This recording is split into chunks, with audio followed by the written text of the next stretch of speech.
êtes en direct de GSM Info Télévision.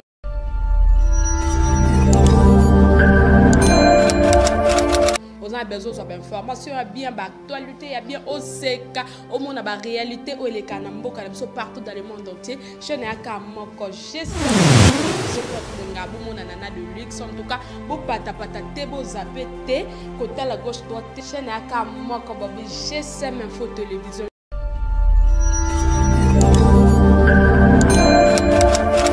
GSM Info Télévision, et chaîne où copé sa bino bilingue, et chaîne où copé sa news ya bien, makambu ya solo actualité ya canon en tout cas, na 5 cabo s'abonner massivement, abonnez-vous massivement en tout cas pour zapper. GSM Info Télévision sur la qualité et la différence. Chez nous, il y a toujours la différence. Abonnez-vous massivement.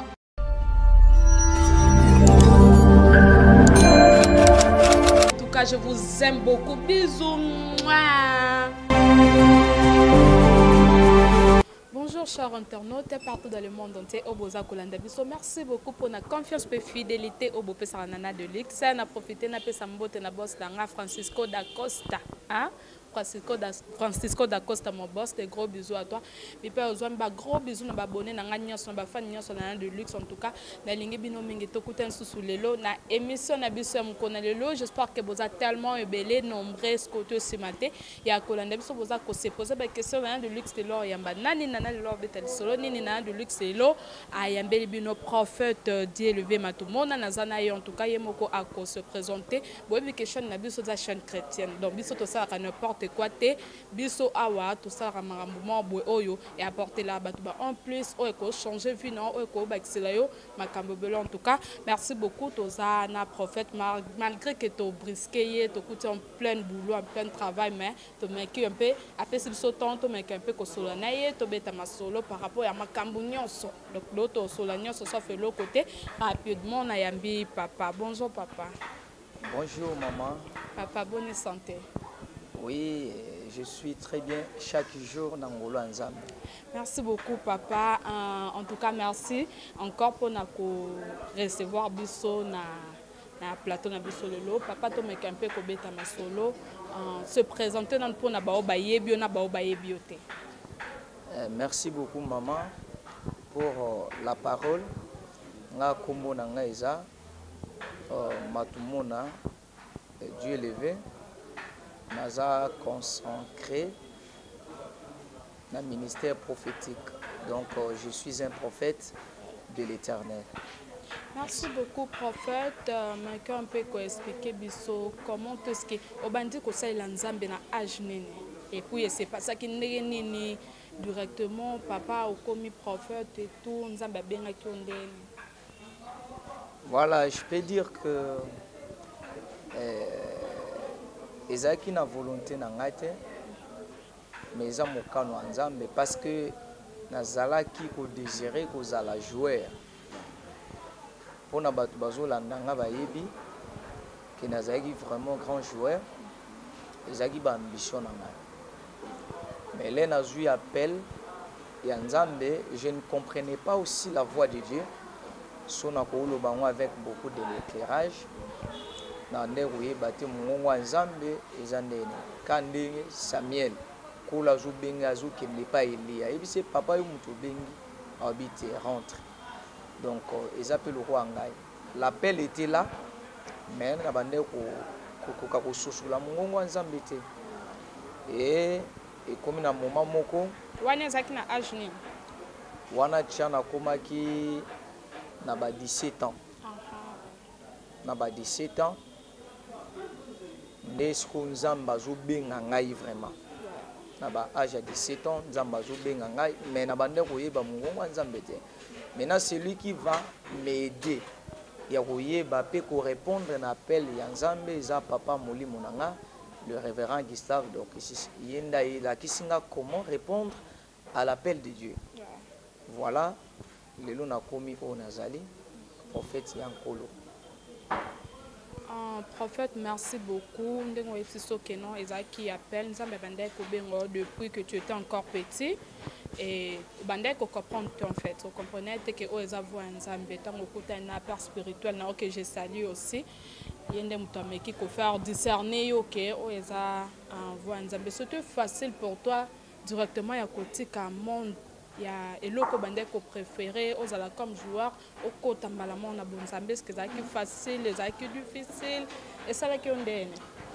Maman, je vous dis, ce n'était pas vraiment du tout facile parce que pour arriver quelque part dans les choses spirituelles, il faut payer un prix. Sans le prix à payer, mutako komate o nzambe alingi akoma. Donc il y a un prix à payer. Imaginez, je dois laisser yako tika kobeta bale pour na kolanda nzela nzambe. À l'époque, aux hommes on a déjà pasteur bazali na ba condition moko tala boye ezaki un peu critique eza loi lolenge eza boyete na ba temps. Alors na ballon dès na zobeta na ozwa ne fils qu'un petit rien. Siko otika olanda nzela nzambe.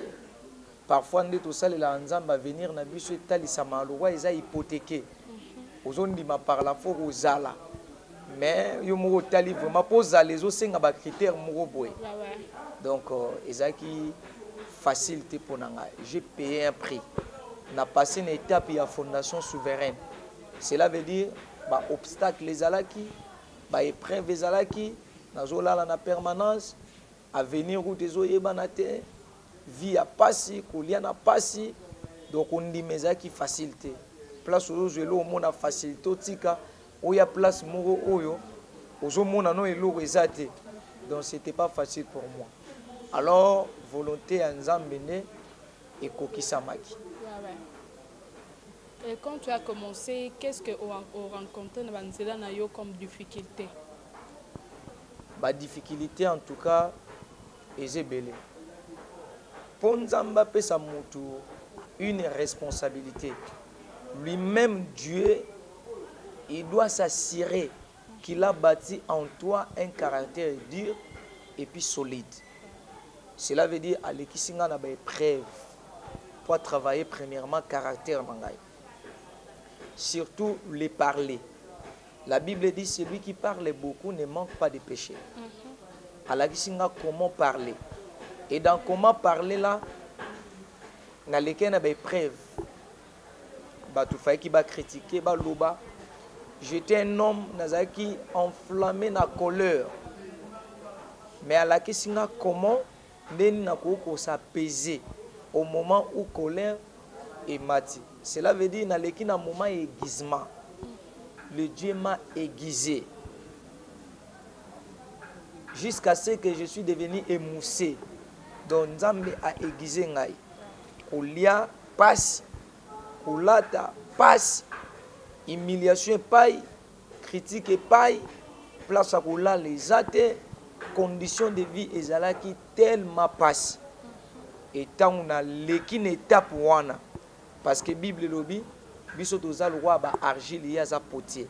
Donc alaminga lolenge oya lingi pona koma kona za siko. Merci beaucoup, prophète. Comment est-ce qu'on arrive à gérer bateau? Donc, tant qu'on bandi en vie prophétique, c'est que des ala peut-être au lobby les cambo pour nous accepter en gros. Bateau banda qui bazaki na facilité à koyo kelayo, bateau bazaki na badoute, bateau banda qui qu'on négligé ou comment? Vous savez, la Bible dit nul n'est prophète chez soi. Donc ça n'a pas été facile. Pour Batouba ya mbomba la mort, Batouba yebi ki outi na monde ya bale et puis automatiquement batala beaucoup musale nzambe et ça qui facilité. Maintenant mutu o a travaillé qui c'était le Saint-Esprit, ce n'était pas moi. Comment tu arrives à gérer tout ce genre de personnes, peut-être côté les mabatu liboso batu belé kolobé la bango makambo pour lobby pe ba yoki en plus ba ozo lobeza ko se réaliser.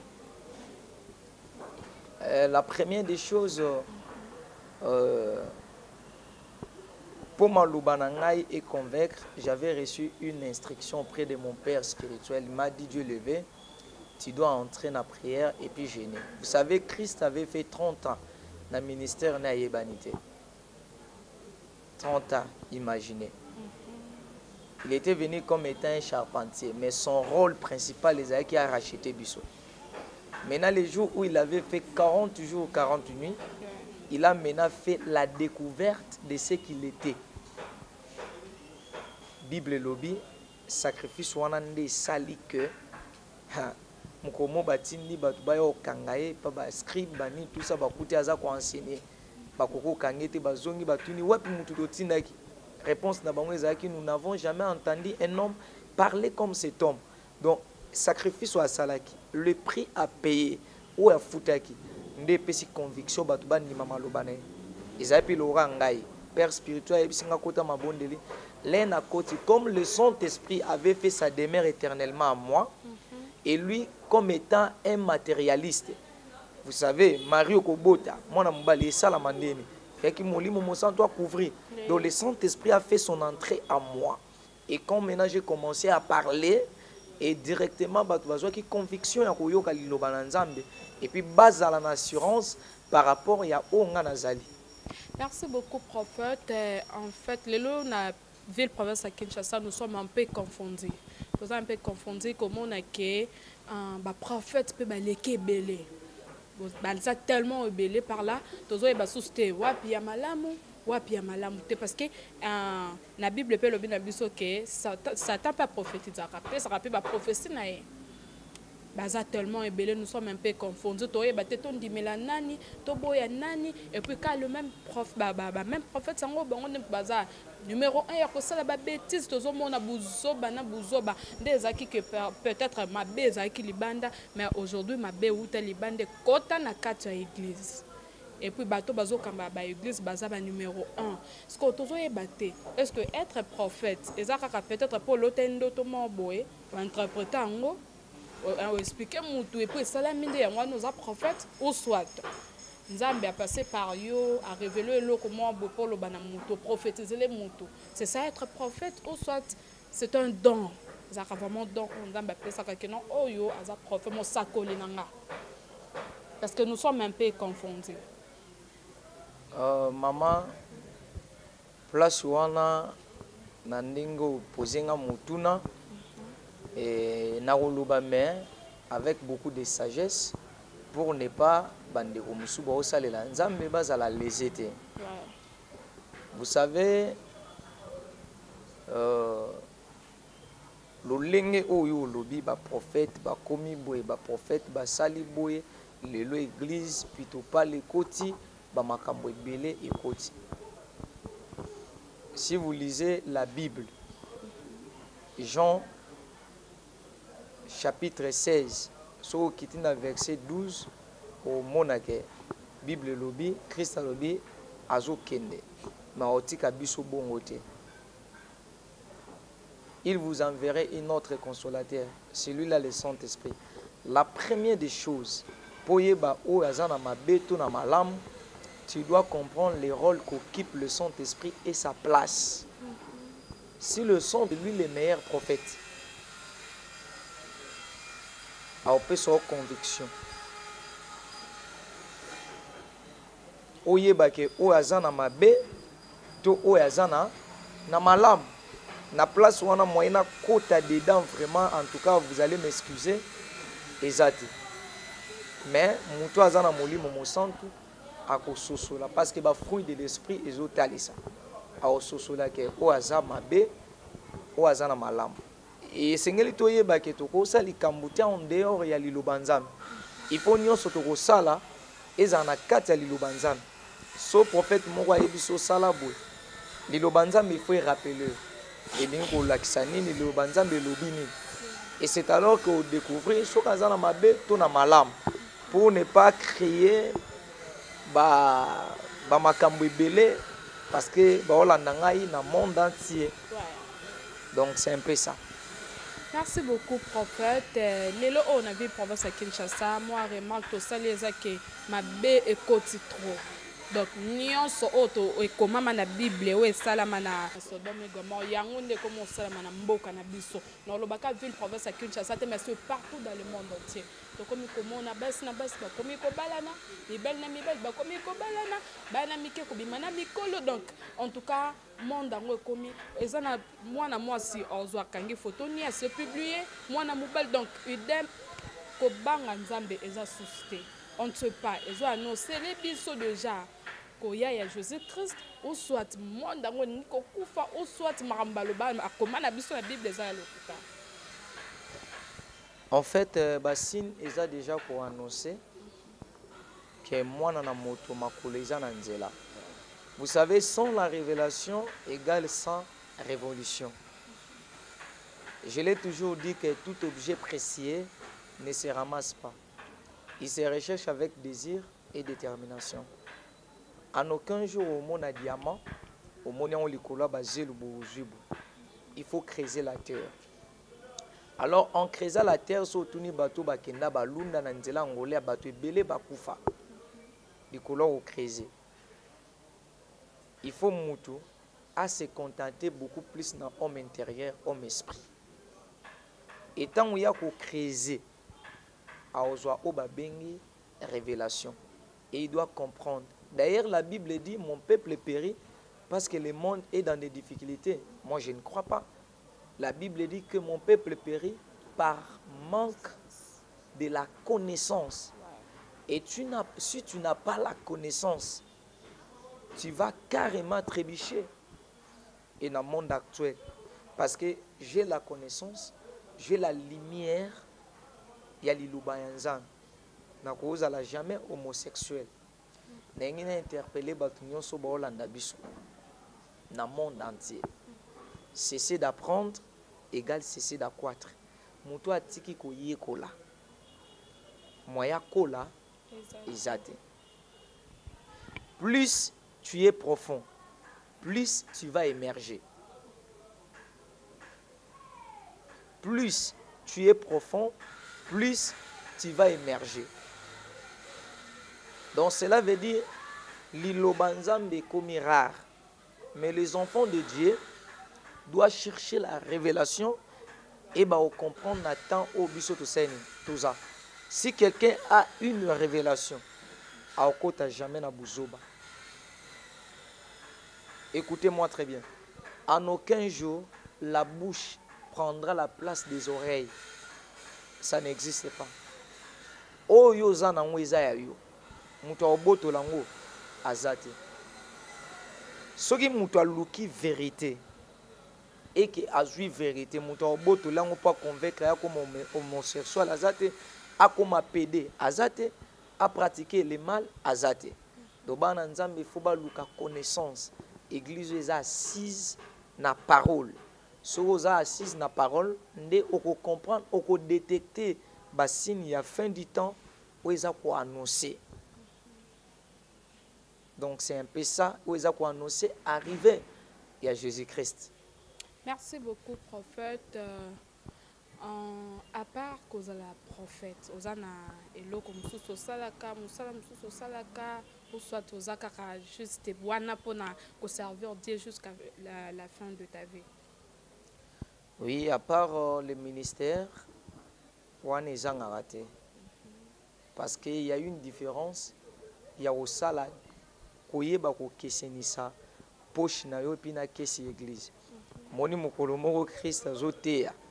Baye koli Bible lobi baye osenga impo azaki na jida azaki pemene azaki kesi mais ayebisi bango te ayebisi jida te kene bimisa mbongo na kesi ofuta bango mais atindi batu bakende kozwa mbongo na munoko mbisi wapi na mai. C'est pour nous montrer que il faut savoir faire la différence entre ta poche et puis la caisse de l'église. Soki na salité na bando yo ozwa na église on a détruit. Il faut nazala un bon exemple. Vous savez na temps où tozanango il faut mutoyer ba luka. Parce que le temps nous pose la question, la planification nous pose la question comment. Quand on te pose une question, comment s'en sortir dans la situation, il s'agit de la méthodologie et puis des stratégies. Donc je dois travailler parce que notre Dieu, c'est un bosseur. Hein, le premier jour, Dieu travaillait. Deuxième, troisième et puis septième jour, Dieu se reposa. Donc je dois suivre l'exemple de Dieu. Dans un ministère, mais il faut dans ça là, pour ne manquer, je dois bosser, je dois travailler. Parce que le travail anoblit l'homme. Le travail rend l'homme indépendant. Si je ne travaille pas, comment on peut s'en sortir, on peut s'organiser dans la vie. Donc, à part le ministère, on peut permettre de vivre malade pour ne pas être mendiant un jour. Merci beaucoup, prophète. Internaute, tout le prophète. Si ce qui pas père spirituel est-ce que na minute ou dans l'église ou soit azo continuer na père spirituel est-ce que ça azo continuer na père spirituel un jour cause na besoin pas créer église parce que na pour ça vraiment ba vie à prophète ba comment est-ce que prophète a vivre. Bon, nazali toujours na sa makolo ya papa nangai le révérend Gustave Dorkisis. Je l'aime beaucoup parce qu'il a beaucoup contribué dans la vie d'Angaï. Naza toujours à côté de lui. Vous savez, Elia Ebise lisait l'Andangaï. Nanzela lebo kende.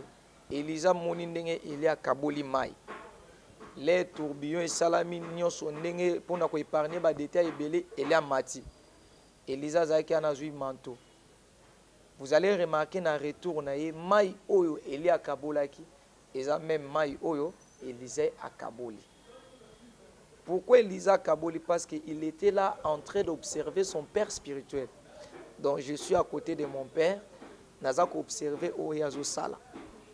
Et Oyazo Sala, Yamunga Pino Sala, Pino Sala Koleka, ne Bible le Bibana Sala Koleka, Batata Soza respect. Donc, aux à côté à papa, aux à observer.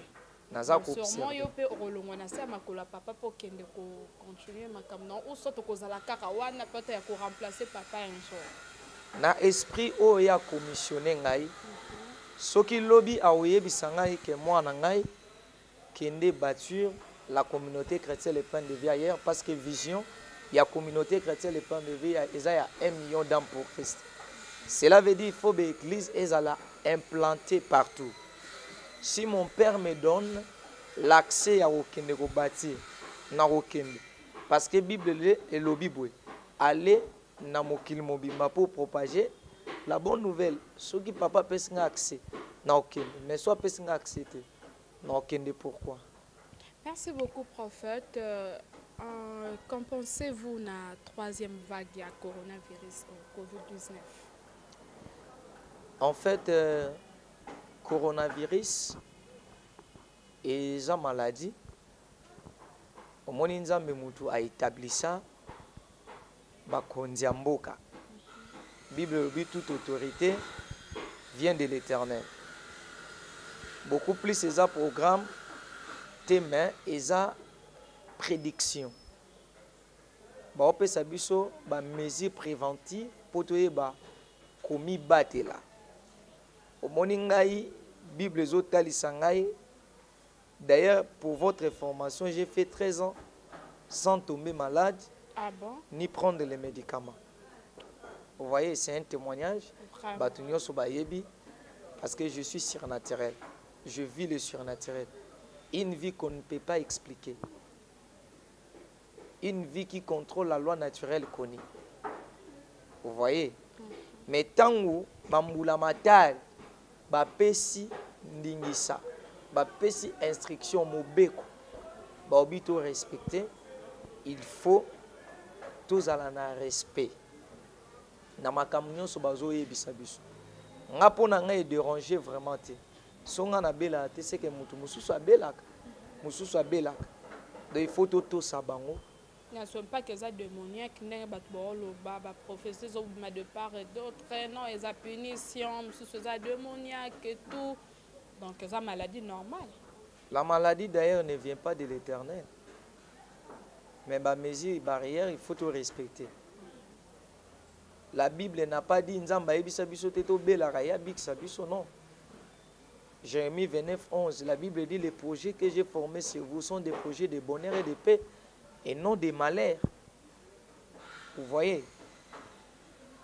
Donc vous allez remarquer que la maladie, c'est purement démoniaque. Et ça démoniaque. Mais par mesure, il y a barrière, il faut tout sango. Tomi bate la ponzambe, akobana obate la biso.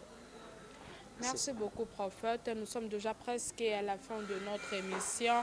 Prophète, message nous du peuple de Dieu, message nous est libre fan, message nous est libre internaute mobimba o bazolanda biso na minute. Message nanga beaucoup plus ezake batu o nyonso bazolanda ngai bayeba ke o ezata na biso. O ezata na biso ezaya lobaki yango que tant où ekokoma ekoya église ekozala likolo makasi. Cela veut dire tous en temps ya gloire et église ou ba démoniaque qu'il faut bayeba que Dieu est puissant, Dieu est réel. Peuple de Dieu mobimba bazolanda ngai, il faut yeba que nzamba za ko se manifester puissamment. Nzamba zo sala zana biso ensemble. Totika mabe, totambola na kobanga nzambe, totambola na respect, to respecter ba chose o eza interdit, to lingana, to salisana, to zala uni, parce que ba tant to komi na eza tellement difficile, mais sans nzambe mobulu, et loko beaucoup plus to pratiquer sanctification nzambe ozanga te na opambola biso. Et na lingi biso nyonso mingi na tous les 5 continents na lingi biso mingi zamba mona biso pe pambola biso. Merci beaucoup, prophète. Pour na ba o baza mona yo baza besoin ba ya place au priaka ba retrouver ndenge nini église zomi wapi kombo ya église et puis numéro ya téléphone on a quelques dédicaces comme ça na cochité. Voilà, église est en la République démocratique du Congo. Précisément dans la commune ya Matete, quartier Ngilima 1, numéro 19 bis. Comme église centre, la communauté chrétienne, le pain de vie. La communauté chrétienne, le pain de vie. Ba o bazan besoin bazwangai ba obenganga na plus 243 89 67 46 638. Plus 243 89 67 46 638. Bambote na ngai ya liboso eze pas père spirituel na ngai le révérend Gustave Dorcussus na pesi papa Don Félix Mbote Belé na pesi communauté chrétienne le pain de vie mobimba Mbote maman pasteur na nga momi bimish na pesi maman Laura en Afrique du Sud Mbote Belé bino nyonso libota na nga mobimba na lingaka bino mingi ba na nga nyonso na lingaka bino mingi et puis na obosana te na mwasi na ngai Octavie Octabelle prophétesse na ngai ya mokili mobimba ya Nzambe place ozali yoza mama ba na nga Mbote Belé, que Dieu vous bénisse et puis mbote na bino nyonso bolandi biso Zamba pambola biso. En tout cas, merci beaucoup, papa, pour notre disponibilité. En tout cas, merci beaucoup encore. Merci, chers internautes. Nous sommes déjà presque à la fin de notre émission. Merci à Nyan Sobaza qui connecté ce côté ce matin. Merci à ma fan merci à abonné. Bon, continuez à s'abonner massivement. Chaîne quand je sais même Info Télévision. Merci à mon réalisateur privé et personnel Ortega. Des gros bisous à toi. Merci à toi, Baba d'Emmanuel. Africa Mokimumba, le quart de l'océan, je te salue. Merci à ma fan nous sommes déjà à la fin. Quant à moi, Nana Deluxe, je vous dis au revoir et on se retrouve à la prochaine émission. Bye bye.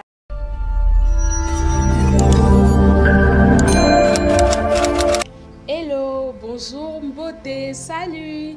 Vous êtes en direct de GSM Info Télévision.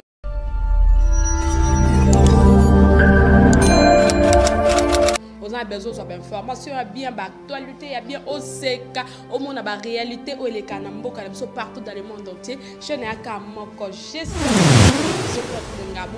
de luxe en tout cas, vous patapatez, vous zappez, côté à la gauche droite, je n'ai qu'à moko GSM Info Télévision.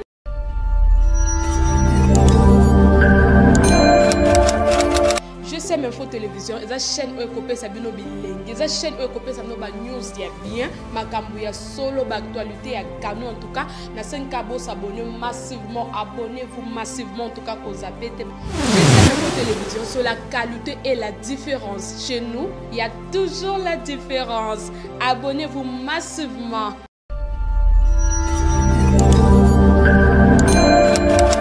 En tout cas, je vous aime beaucoup. Bisous. Mouah.